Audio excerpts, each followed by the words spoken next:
Bien, buenos días a todos. Después de estas alabanzas que hemos escuchado, tenemos el tiempo de compartir la palabra de Dios y es una alegría poder volvernos a ver, de poder abrir la palabra de Dios, de poder compartir este tiempo. Hemos tenido una cena muy linda, hemos podido disfrutar de distintas cosas que Dios ha preparado y hoy tenemos algo para compartir también que tiene que ver con su palabra. El domingo pasado hemos comenzado esta serie de estudios que tienen que ver con las distintas iglesias que menciona el Apocalipsis. Hoy nos tocaría hablar acerca de una iglesia que está ubicada en Esmirna. Esmirna es una ciudad que está en Turquía, que actualmente está vigente, vive, tiene su centro comercial muy importante, tiene su puerto. Es un lugar muy bello en la actualidad, pero también antes era un lugar muy lindo. La Biblia menciona acerca de este lugar distintas características de esta ciudad, de la gente, de la iglesia, Y hoy quisiera que juntos podamos compartir estas cosas. Me gustaría tener este tiempo para poder hablar directamente de parte de Dios y decirte, esto es lo que Dios dice, para mi vida en primer lugar, pero también para tu vida. Así que quisiera comenzar esta mañana orando, dando gracias a Dios por este día más que nos dio, por este domingo tan lindo que podemos disfrutar y que podamos compartir ahora la palabra de Dios y que Él nos hable. Oramos.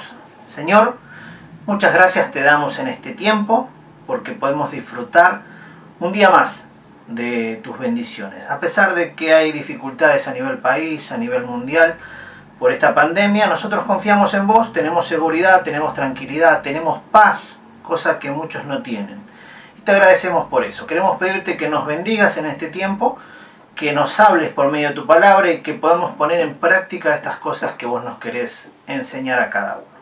Dejamos todo en tus manos. Te agradecemos por todo en nombre del Señor Jesús. Amén. Bien, este es el tiempo para poder hablar acerca de una iglesia que estaba en la época de la primera iglesia, la iglesia primogenia, la primera de la época en que se fue el Señor Jesús y dejó a sus discípulos para poder extender el mensaje de salvación, extender la buena noticia a todos lados. Y fue así que llegó. La palabra de Dios llegó a muchos lugares y el que tuvo el privilegio de extender este evangelio, uno fue Pablo. Pablo escribe en sus cartas a distintos lugares, a Filipo, a Éfeso, y cuando uno ve que la consecuencia de ese evangelio se va extendiendo. Y en Apocalipsis vemos cómo Dios habla a las 7 iglesias. ¿Por qué dice 7? Porque en aquel momento al menos había 7 lugares abiertos con seguridad de que había un testimonio. No había un local quizás como el que tenemos ahora, o una iglesia como la que tenemos ahora, pero había una casa abierta donde se predicaba el evangelio y donde la gente iba a escuchar el mensaje de salvación.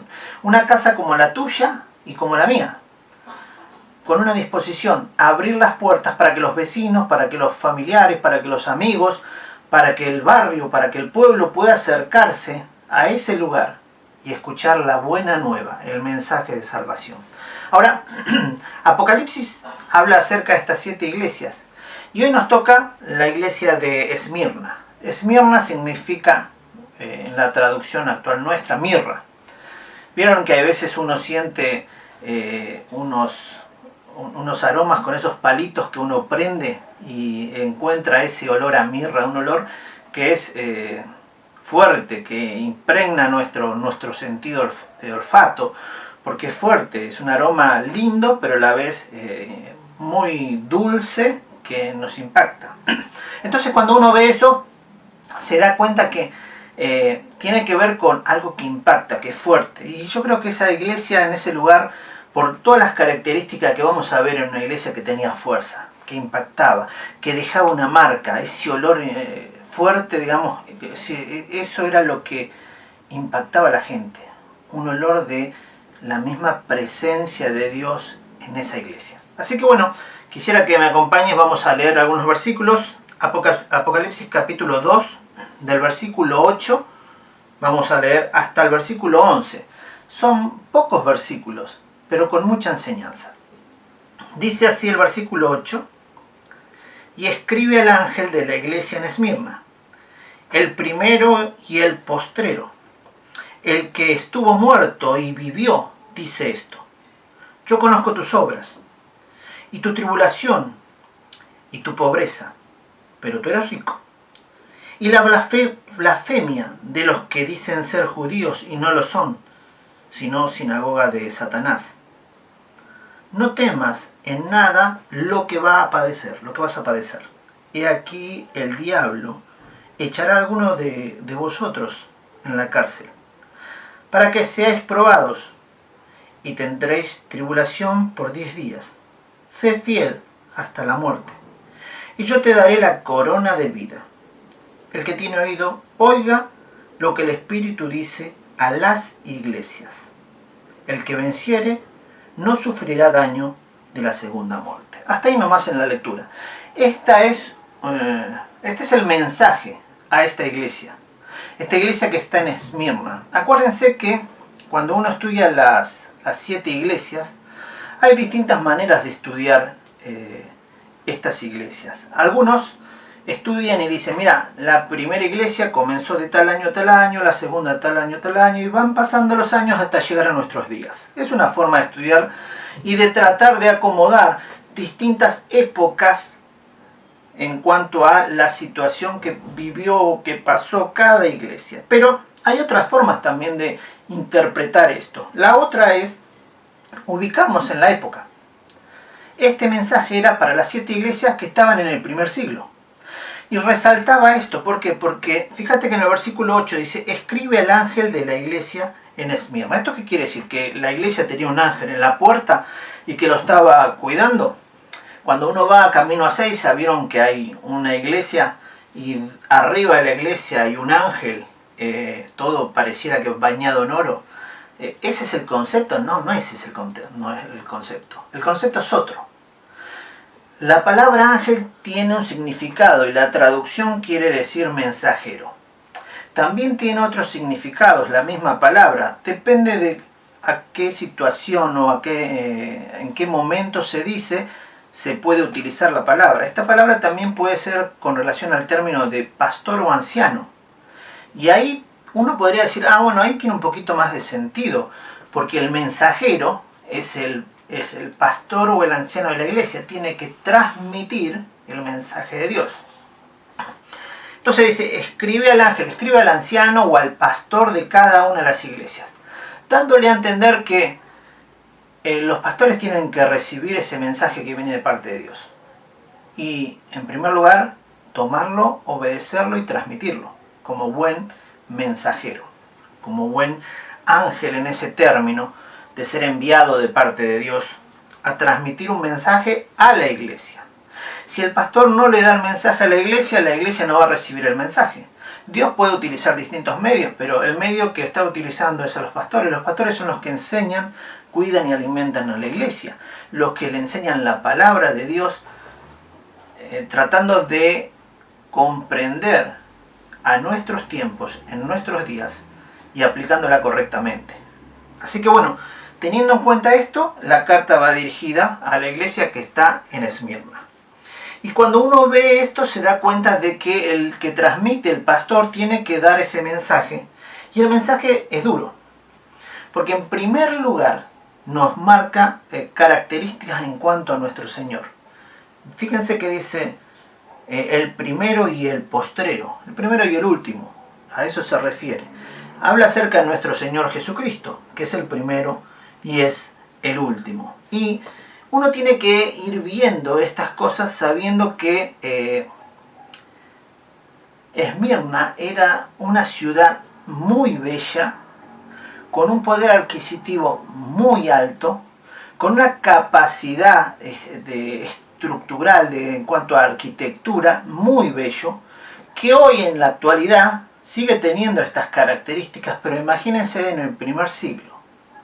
Un lugar que tenía mucho poder adquisitivo porque era una ciudad que tenía su propia moneda, su dinero era acuñado, era marcado en la misma ciudad. O sea que era una ciudad que tenía importancia económica, porque era una ciudad con un puerto, porque era una ciudad donde de ahí salían a otros lugares. Cuando empezás a ver, en esa época que estamos hablando, el primer siglo, hubo muchas cosas que se hicieron para la extensión del evangelio en ese lugar. Mira, te comento. Hubo traducciones en árabe en esa época. Ya en el primer siglo empezaron a hacer traducciones en árabe, en persa, en armenio. En el segundo siglo, ya ahí, en esa misma ciudad, se escribió en latín, se tradujeron muchos idiomas. Hay una Biblia que se llama Peshita, que también se hizo en ese lugar. Todo eso ahí. O sea que era un lugar estratégico en cuanto también a conocimiento. Pero ¿saben qué? La iglesia en ese lugar era muy pobre. Y no era pobre espiritual, sino pobre económicamente. ¿Por qué? Porque la ciudad no quería a los cristianos y empezaba a perseguirlos. empezaba a tratar de que se vayan.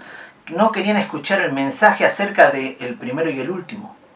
No querían escuchar acerca de Jesucristo. Por lo tanto, la persecución era muy, muy dura. Si uno empieza a ver y a darse cuenta de todas estas situaciones, hubieron hombres que dieron su vida. Policarpo era un discípulo de Juan, el que escribió el Apocalipsis, y menciona que él fue muerto en una de las persecuciones que tuvo la iglesia cristiana. Lo mataron. Ahora, ¿lo mataron por qué? Por predicar el Evangelio, por anunciar el mensaje de salvación. Y tenemos que tener en cuenta eso. La importancia del Evangelio hace que muchas personas o vayan a favor o en contra. El Evangelio es contundente y rotundo, que cuando golpea el corazón o lo endurece o lo ablanda y lo transforma. Entonces, la iglesia que estaba en Esmirna en esta época era una iglesia que espiritualmente estaba muy involucrada en predicar el Evangelio. Así que tengamos en cuenta eso, en primer lugar. Hablaban acerca de Cristo, hablaban acerca de la buena noticia, a pesar de que la gente no quería escuchar y que los rechazaba en gran manera. Lo segundo que tenemos que hablar acerca de esto es que Cristo fue revelado y muchos creyeron. Por eso decíamos que ese lugar, Esmirna, fue un centro de traducciones, un centro de posibilidades para que el Evangelio pueda irse en distintos idiomas a distintos lugares en un breve tiempo. Estamos hablando de 200 años, más o menos, para que tengan una idea de esto. Esmirna es importante y es una ciudad muy importante en cuanto a todo esto, pero yo quisiera más hablar acerca de la iglesia en ese lugar. Yo te di más o menos un pantallazo acerca de cómo era la ciudad, económicamente muy bien, pero espiritualmente desastrosa en cuanto a moralidad y un montón de cosas. Así que hay que enfatizar en esto. Pero bueno, seguimos. Fíjate lo que dice el versículo 9. Yo conozco tus obras y tu tribulación y tu pobreza. ¿Sabes que en algunos manuscritos, que son bastante antiguos, no aparece la primera frase que dice yo conozco tus obras? Sino lo que dice directamente es así: yo conozco tu tribulación y tu pobreza. La realidad es que en algunas sí aparece, pero en las más antiguas no aparece esto. Y si no aparece, eso nos tiene que llamar la atención en primer lugar, porque Él conoce nuestras obras. Dios conoce tus obras y las mías. Y conocía la obra de la iglesia en Esmirna. Pero no se resalta eso en algunos versículos de algunos manuscritos. Lo que sí tenemos que resaltar son estas dos cosas que se mencionan. ¿Qué es? Fíjate bien. La tribulación y la pobreza. Son cosas que ellos estaban viviendo. Tribulación y pobreza. Ahora, Dios eligió a muchas personas para que el Evangelio llegue a ellos. Y las personas aceptaron a Cristo y empezaron a vivir una vida nueva. Y ese cambio provocó que muchos más conocieran a Cristo. Ahora, el pasaje dice, pero tú eres rico. Y dice uno, ¿cómo puede ser que diga primero que son pobres y después que son ricos? Son dos cosas que tenemos que ver. La pobreza es económica. Ellos eran pobres porque no tenían dinero, porque estaban oprimidos por el mismo pueblo, para que se vayan, para que no prediquen, para que no anuncien el mensaje de salvación. ¿Se acuerdan? En un momento a los discípulos le dijeron, no queremos que prediquen. Y ellos dijeron, porque no podemos dejar de decir lo que hemos visto y oído. Y se pararon y se plantaron y dijeron, nosotros vamos a decir lo que vimos y oímos acerca de Jesucristo. Bueno, a esta iglesia le pasaba lo mismo. Vivían un momento de pobreza económica, pero estaban espiritualmente plenos, llenos, disfrutando plenamente la vida cristiana. Qué lindo, ¿no? Eso. A veces nos faltaría eso en muchas iglesias. Que podamos disfrutar de esa pobreza económica para disfrutar de las riquezas espirituales, depender de Dios plenamente, confiar en Él, saber que Él nos va a sustentar. Hay veces hay iglesias o personas, vos sos parte de la iglesia, que viven de su trabajo y está bien, pero ¿sabes qué? Dejan a Dios en segundo lugar por sus riquezas y después van a la iglesia, todo, pero no le dan el lugar que Dios merece. Sabiendo que tienen económicamente un montón de cosas, no se dan cuenta que hay otros que son pobres y no comparten. Escuchaba en esta semana un mensaje, un hermano que está dedicado a la obra misionera y mencionaba, dice, si Jesús estuviera en este momento, ¿qué auto tendría? Era una pregunta que decían. Dice, Jesús es el Hijo de Dios, una persona importante, más importante que Él, no hay. Así que tendría un auto de alta gama, el mejor. Si fuera eléctrico, mucho mejor, para no contaminar. Y empezaran a ver detalles. Y el misionero se quedaba mirando. Sería así y salta otro y dice, no, Señor Jesús no tendría auto. Directamente, porque Él no tuvo auto. ¿Se acuerdan que decía que Él fue en un burro prestado? Por lo tanto, Él no tenía auto y Él no tendría que tener auto. Y salta el misionero y dice, mira, yo creo que si hoy Jesús estuviera, tendría una van. ¿Por qué? Y porque Él necesita moverse, pero también necesita llevar gente. Permanentemente. Mucha gente estaba con Él. Y si Él tuviera tenido oportunidad, estaría siempre con esa gente. Llevando, trayendo, viendo, en plena comunión y relación. Y uno hace esa reflexión, ¿no? De qué haría Jesús en ese lugar, en cada circunstancia. Hay un libro que habla acerca de eso. Y sería excelente a veces leer y ponernos a pensar cómo actuaríamos nosotros en relación de cómo actuaría Jesús en cada circunstancia de la vida. Y acá te dice, mira, la pobreza va a estar siempre. ¿Se acuerdan? Jesús dijo eso. A los pobres siempre lo vas a tener. Disfruta ahora que estoy yo. Y ese es el planteo también con esta iglesia. Vos sos rico, a pesar de la pobreza tenés a Jesús en el corazón. Tenés buenas noticias, tenés esperanza para la gente, tenés aliento de vida que es el mismo Señor Jesús ofrecido a todos. Compartilo. Disfrutalo, pero compartilo. El ángel escribe a los ancianos y le dice, miren, tengan en cuenta esto. Gracias a Dios nosotros en la iglesia tenemos esa posibilidad de muchos tener vehículos y todo ese tipo de cuestiones económicas. Pero tengamos cuidado, no vaya a ser que nos interese más lo económico que lo espiritual.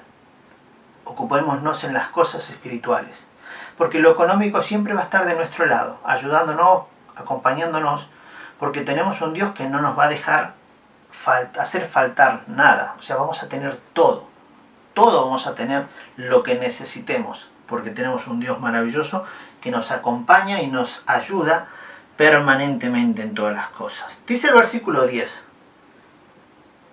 perdón, el mismo 9, hay otra parte, dice, de la blasfemia de los que dicen ser judíos y no lo son, sino sinagoga de Jesús. Hay muchos en la ciudad en aquel momento que decían ser judíos y criticaban y marcaban a los cristianos. Y el mensaje dice, mira, ten en cuenta estos que dicen ser judíos, dicen ser creyentes, ¿no es cierto?, en este Dios maravilloso, pero no lo son, siguen a Satanás. Eso hay que tener cuidado también. ¿En qué? En la iglesia. Porque hay muchos que pueden decir, sí, yo soy cristiano, pero la verdad que no lo son. Y son de tropiezo, son de estorbo. Y son personas que están en la iglesia para complicar la vida de los creyentes. Pero también, ¿sabes qué? Dios te permite pasar eso, para que vos vayas superando prueba tras prueba. Y vayas teniendo bendición tras bendición. Ellos van a estar siempre. los que tienen este tipo de conducta en la iglesia. Dios tiene que obrar en sus corazones, porque si no obra el Espíritu Santo y no los convence de pecado, y van a estar condenados.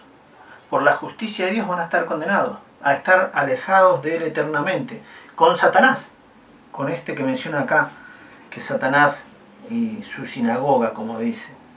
El versículo 10, no temas en nada lo que vas a padecer. ¡Wow! O sea que la iglesia de Esmirna, todavía que era pobre, iba a padecer. Y sí, iba a padecer. Así que uno tiene que evaluar eso también. Mira, quizás nosotros en la iglesia no seamos pobres. Quizás tengamos un buen pasar, un pasar intermedio. Pero quizás vamos a padecer.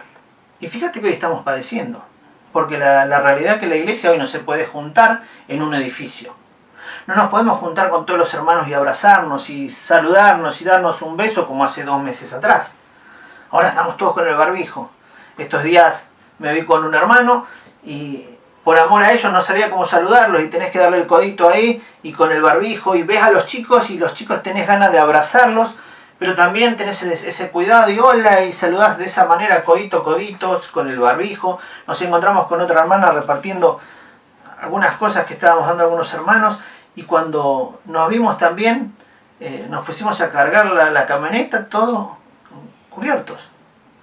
Y eso es algo que duele y que nos está preparando para que para padecer un poco, como dice este versículo. Vas a padecer. Pero esto es algo liviano. Nosotros estamos hablando de esto que tiene que ver con la pandemia, pero si vos mirás a la zona de la ventana 1040, esa zona donde los musulmanes tienen una fuerza en su religión, donde los cristianos no pueden predicar, donde son perseguidos, donde son quemados, donde son muertos por predicar el Evangelio, eso sí sufren persecución. A veces nosotros no nos damos cuenta de eso. Estamos tan cómodos dentro de la iglesia, viviendo una tranquilidad, y no nos damos cuenta que hay hermanos que están dispuestos a dar su vida en esos países. Mencionaba a este hermano que les comentaba, misionero, él está cerca de Singapur, y cuando él estaba mencionando la predicación del Evangelio, él decía, si en algún momento las autoridades vienen a buscarme, ellos saben dónde encontrarme, porque saben que estoy predicando el Evangelio. No les molesto, porque no predico directamente, a voz audible, pero sí trabajando en la vida de las personas, con testimonio, con vida, ayudando a la gente, de distintas maneras. Quizás no es tan expuesto y público como nosotros hacemos. La filmación que estaban haciendo en cuanto a la conferencia pedían por favor no graben, por favor no saquen fotos, porque había muchos hermanos que eran de esos países que estaban participando. Y cuando uno veía eso se daba cuenta que había un resguardo por la vida de ellos, porque están dispuestos a padecer persecución y muchas otras cosas. Si hoy te tocara a vos, ¿estás dispuesto a padecer por Cristo? ¿Estás verdaderamente dispuesto a dar tu vida por Él, como Él lo hizo? Es para reflexionar, para tener en cuenta. Mira, cuando mencionan este versículo acerca de 10 días, habla acerca de eso. Dice, y tendréis tribulación por 10 días. Uno piensa, bueno, 10 días pasan rápido. Podría ser. Hay distintas maneras de interpretar y uno cuando lee la palabra de Dios se da cuenta que a veces pueden encajar algunas cosas. Esto no quiere decir que esto sea real en cuanto a la aplicación. Porque muchas veces nosotros queremos acomodar la Biblia cuando vamos estudiando de acuerdo a distintas circunstancias y decimos, esto calza con esto y esto también. Pero lo que Dios nos quiere enseñar por medio de su palabra es cosas que Él directamente nos habla a cada uno. Y no podemos a veces hacer eso. A veces se puede tener una idea en cuanto a esto. ¿Vieron esto que decía de los 10 días? Si uno hace un relevamiento en cuanto a las persecuciones que hubo en el primer siglo, hubo 10 persecuciones. Y uno dice, 10 días, 10 persecuciones, tiene que ver con eso. Puede ser, Pero también quizás no fue eso la idea. Quizás sean otro tipo de enseñanza que Dios tiene con nosotros. Nosotros lo que tenemos que ver es lo que Dios nos dice, que es vamos a padecer. Así que prepárate para eso. Dice que hay distintos hombres que persiguieron a la iglesia, desde Nerón hasta Diocleciano. Desde el año 54 hasta el 305, en distintas etapas, en distintas épocas, hubo persecución de la iglesia. Y la iglesia padeció. Y murieron muchos creyentes por no rechazar el nombre de Cristo. Así que te desafío a que estés preparado, que si en algún momento alguien te dice ¿sos cristiano?, puedas decir sí, soy cristiano. Y no rechaces el nombre de Cristo, sino que Cristo esté en tu boca permanentemente. El versículo 10 y 11 dice acerca del desafío que Dios nos da a cada uno de nosotros. Recién hablábamos acerca de eso, pero hay un desafío que Él nos da. Fíjate que en el versículo 10 dice, sé fiel hasta la muerte, y yo te daré la corona de vida. Sé fiel hasta la muerte. Algunos creen que este versículo nos habla acerca de que la salvación se pierde. Que si vos tenés que ser fiel es hasta la muerte. Si no sos fiel hasta la muerte, si por ahí en algún momento doblás el camino y te vas para otro lado, ya no sos creyente entonces, no. Quizás muchos se pueden equivocar y alejarse, pero Dios en su misericordia los puede volver a traer.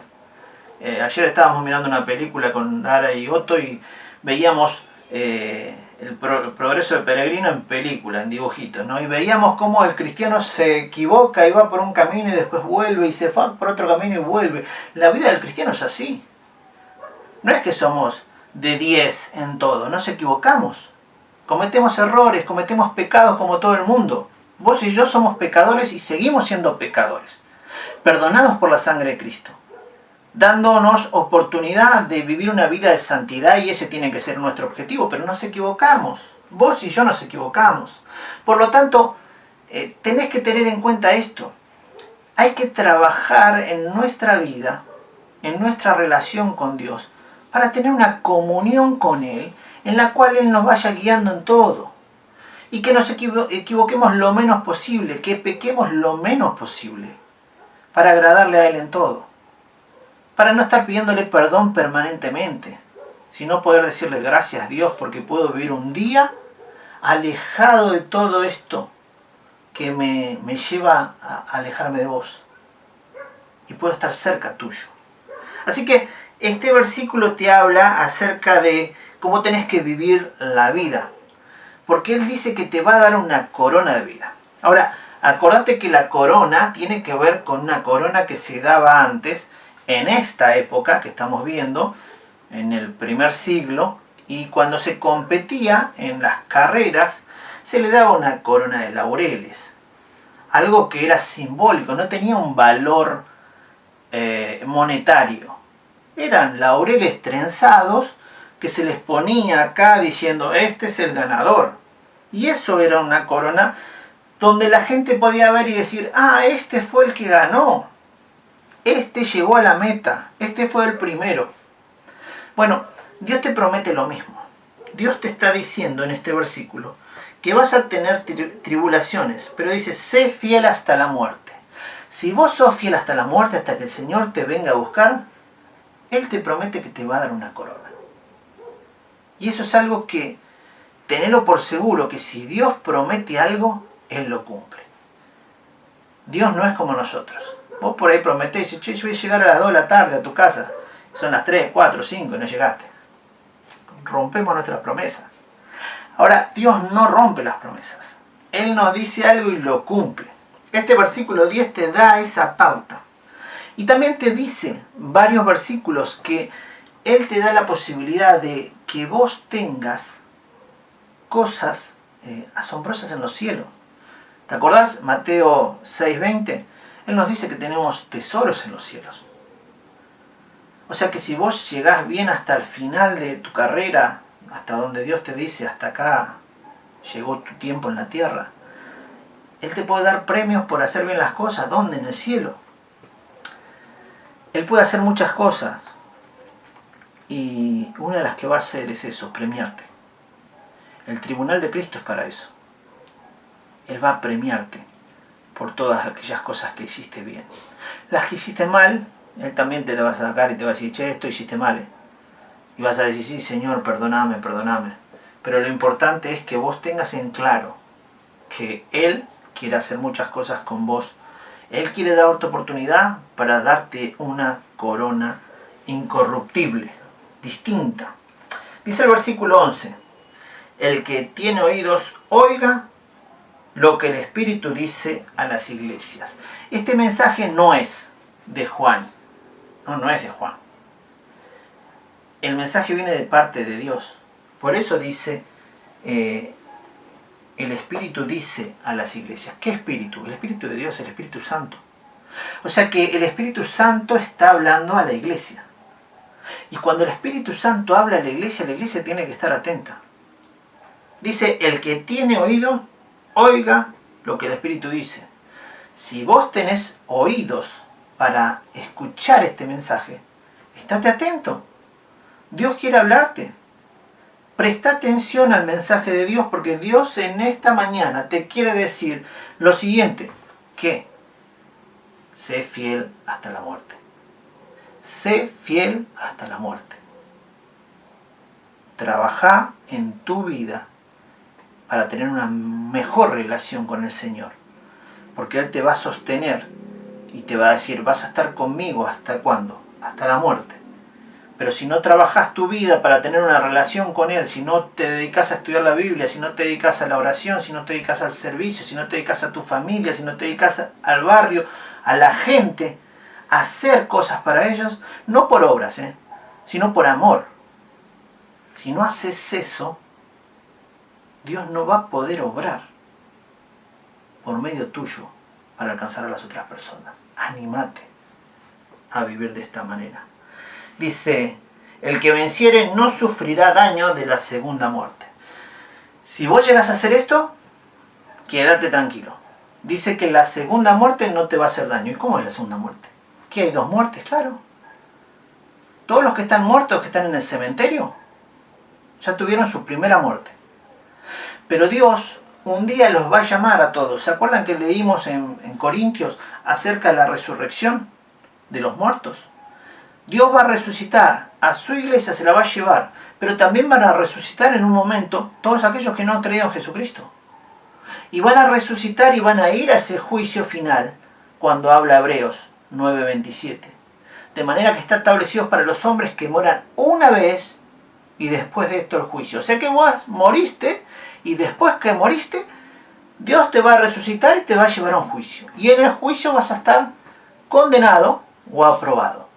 La realidad es que todos los que están en ese juicio de condenaciones para condenación están todos reprobados, porque no han creído en el nombre del unigénito Hijo de Dios, no han creído en Jesucristo como Salvador.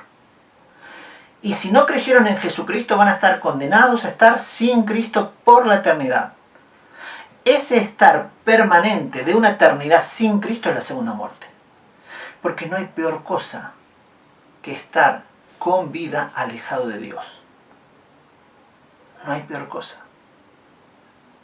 Y la realidad es que mucha gente va a estar sin Cristo por una eternidad, alejado de Dios, sufriendo una separación. La palabra muerte es separación, quiere decir, ¿no? Estás separado. Estamos separados, ¿no es cierto?, de algo. Bueno, vas a estar separado de Dios eternamente. Ahora, ya terminando, yo quisiera que vos puedas pensar en 4 cosas. En primer lugar, debemos no solo dar gracias a Dios por lo que nos pasa, sino por todas las cosas. Hay que darle gracias a Dios por todo.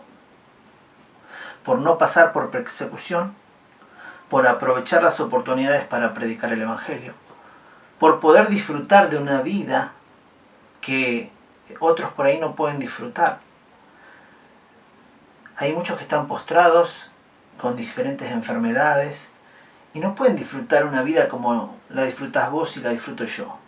Tienen otra forma de vivir esta vida. Ahora, ¿Dios es injusto? No, Dios sabe por qué lo hizo. Pero a vos Dios te dio esa posibilidad de disfrutar la vida, disfrutala. Viví la vida de tal manera que puedas honrar a Dios en todo, pero también que vos seas feliz en todo. Recordá que el dinero no trae la felicidad. Algunos dicen, sí, pero ayuda. Sí, puede ayudar. Pero igualmente, ¿sabes qué? La felicidad plena la vas a obtener estando con Cristo. Estando en una comunión con Él. No en una religión, sino en una relación con Jesucristo. Porque te das cuenta quién es Él, lo que Él hizo por vos y el lugar que te dio. Vos tenés un privilegio, sos hijo de Dios. Tenés un privilegio de ser sacerdote, porque sos sacerdote de tu familia. Estás orando, intercediendo y cuidando a tu familia a guiarlos en el camino del Señor. O es tu responsabilidad, al menos si no lo estás haciendo, para que lo hagas. Privilegios que Dios te da. Entonces debes ser agradecido. En segundo lugar, tener en cuenta que hay muchos hermanos nuestros que están pasando momentos difíciles de persecución, sufriendo martirio por el Evangelio de Cristo. ¿Y vos qué tenés que hacer por ello? Orá. Si Dios no te llamó a esos lugares, al menos orá por ellos. Y si Dios toca tu corazón y no sos pobre, si no sos rico como la ciudad de Esmirna, quizás es el tiempo de colaborar con los hermanos. Y sabes que eso se hace en privado y en secreto con el corazón dispuesto. No hace falta sacar y decir, acá le mando $100 al misionero que está en Singapur o en donde sea, sino en secreto, teniendo esa posibilidad de hacer tesoros en los cielos, porque Dios tiene el control de todo eso. Él está notando todas las cosas que vos estás haciendo. Ora por ellos. Son valiosos esos hombres y mujeres que están dando su vida para anunciar el mensaje de salvación. Ten en cuenta que debes ser fiel hasta el final. Y esto te va a demandar esfuerzo. Anímate a ser fiel. A acabar la carrera gozosamente. Miren, la otra vez veía una carrera de esas carreras que son muy largas, estilo maratón. Y había un muchacho que estaba por llegar a la meta. Y ya no daba más y las piernas se le doblaban y se cayó, y cuando se cayó quería levantarse y se caía para el otro lado y se caía para el otro lado. Pero él quería terminar la carrera y le faltaban metros nada más. Y no sabía cómo llegar, así que se tiró y empezó a rodar y a rodar y a rodar para terminar la carrera. No terminó primero, quizás fue uno de los últimos, pero recibió el aplauso de toda la gente, el reconocimiento de ellos por el esfuerzo que hizo y porque terminó la carrera sin ayuda de los demás, porque no se podían meter, ellos tenían que terminar solos. De la misma manera te digo a vos, y esto también para mí, corramos la carrera de tal manera que la terminemos, gozosos, felices. Quizás tengamos que revolcarnos como para terminar, pero terminemos y hagamos lo que el Señor nos dejó como tarea. Cada uno tiene responsabilidades distintas para hacer. Y pensando en todo esto que hemos podido compartir en esta mañana, yo quisiera dejarte una tarea. A mí me gusta dejar tareas. Así que te voy a dejar 7 preguntas. Las 7 preguntas tienen que ver con falso o verdadero en cuanto a lo que hemos podido hablar acerca de este tiempo. Saber que las persecuciones en este momento, en estas circunstancias, hoy en la actualidad, hacen que la iglesia crezca. Saber que en aquella época también pasaba lo mismo. Saber que Dios sigue obrando como obró en la iglesia en aquel momento, en el primer siglo, obra también hoy en día. ¿Hay dificultades? Claro que sí. Pero hay desafíos. La iglesia que no tiene desafíos no va a crecer. Y vos y yo necesitamos desafíos. Desafíos que Dios nos da. Yo quisiera que en esta mañana puedas sentir este llamado de Dios, este desafío, a vivir una vida de fidelidad hasta el fin. ¿Saben? Cuando vemos que los jóvenes, varones, mujeres, hermanos que se van alejando del Señor y se alejan y no vuelven. A uno les marca en el corazón eso. ¿Por qué? Porque dejaron el primer amor. Porque no terminaron la carrera, porque los vemos después en el mundo, alejados, sufriendo. A veces ni nos quieren saludar cuando nos ven porque saben que se equivocaron y creen que nosotros los vamos a juzgar, y muchas veces erróneamente los juzgamos. Animémonos a orar por ellos.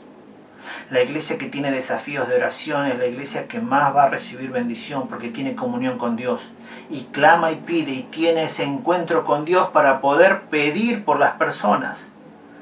La iglesia está para eso, para glorificar a Dios en todo. Pero ¿cómo lo glorificamos? Testificando de Él, anunciando su palabra.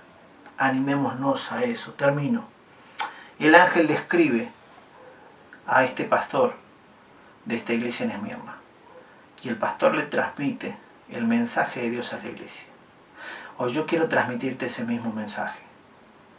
Anímate, sabiendo que quizás somos pobres económicamente, a ser ricos espiritualmente, a perseverar hasta el fin, a orar por aquellos que están padeciendo y saber que si en algún momento nos toca a nosotros estar dispuestos a morir, sin renunciar a esto maravilloso que es Cristo para nosotros.